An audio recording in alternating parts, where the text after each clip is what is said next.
titled Honorable Life. Honorable Life, Natalee.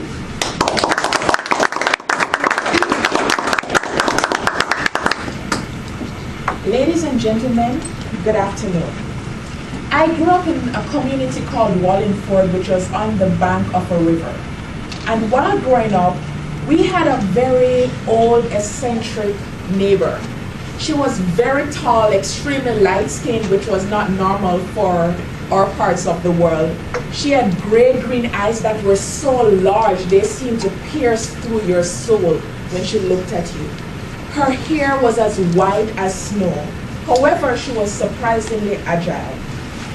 People in the community tend to shy away from her, believing that she practiced black magic.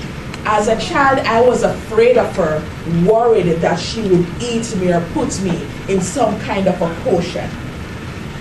I used to see her about 3 times a week when she would walk the 3 miles to the post office every single week.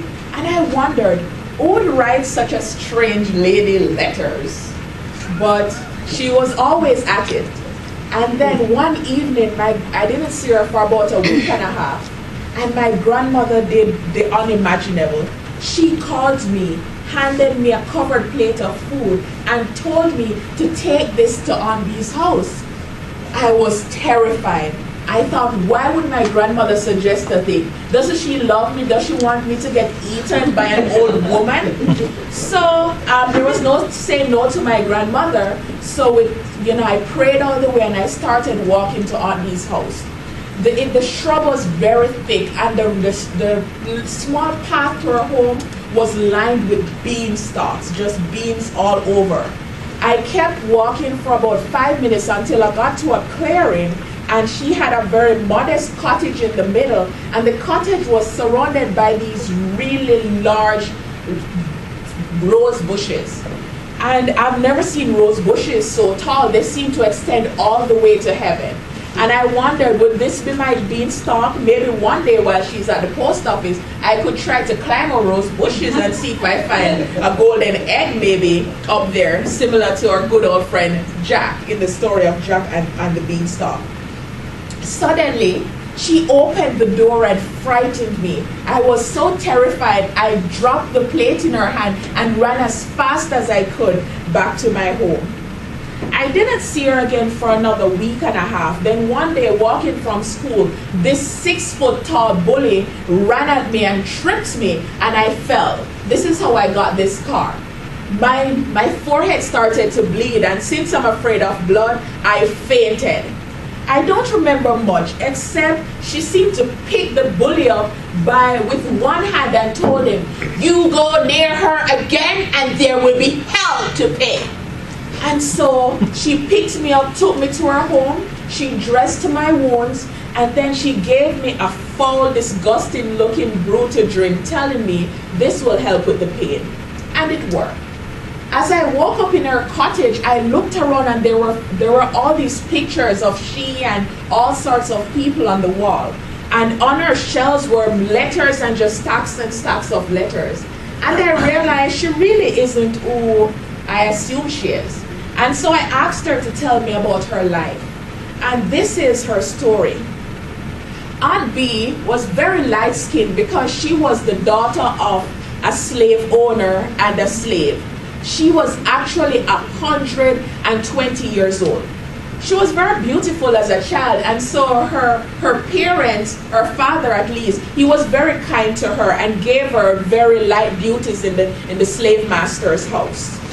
And although he was kind to her, he was very brutal to the slaves. He had these killer mongrel dogs that if a slave tried to escape, the dogs would chase down the slaves, bring them back, and maul them in front of other slaves just to ensure that nobody tried anything like that. She really loved animals, so she always fed the dogs, and the dogs loved her. She was overwhelmed by the plight of her people, and so she decided to do something about it. So at night, she started just exploring all the woods around her. And she kept walking every night, going a little further until she came to a river. Since the moon was out, she decided to go for a swim across the river. And behind the waterfalls across the river, she found this cave with many rooms. And since then, for about a year, she always brought food to the cave to store, and she planted all these vegetables on the banks of the river. One night at home, she heard a scream in the slave master's son room, and she decided to go investigate. She realized the slave master's son, Johnny, was actually raping her cousin. She grabbed a knife and charged into the room and stabbed Johnny fatally. She realized what she had done and knew that this would be the night that she would die.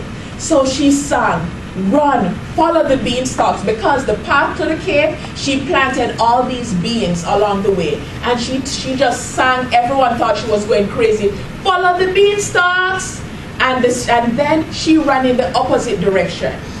The dogs chased her, but when they found her on the ground bleeding, they just licked her wounds and walked away, because all the years she had fed them, they now loved her.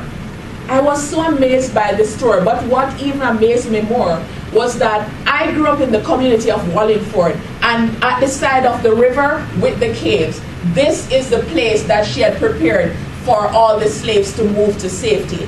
And it just was so ironic that a community that shunned her is really a community that she founded. And I remember when she died, I was so distraught because she had really become a friend to me. And I asked my family, we should really make sure that she has a good funeral.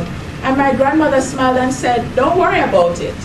There were all these people who came, just so many people. And I realized all these people would write her letters over the years on a monthly basis. They sent her money, and instead of keeping the money, she gave it to some to the church and some to orphanages to ensure that other people had a good life. And in her will, she actually left me some money, and she always taught me this nursery rhyme that said, "The heights by great men reached and kept were not attained by sudden flight, but they while their companions slept were toiling upwards through the night." So Natalee, work through the night, work hard, and try to make this world a better place for others. Madam Toastmaster, thank you very much.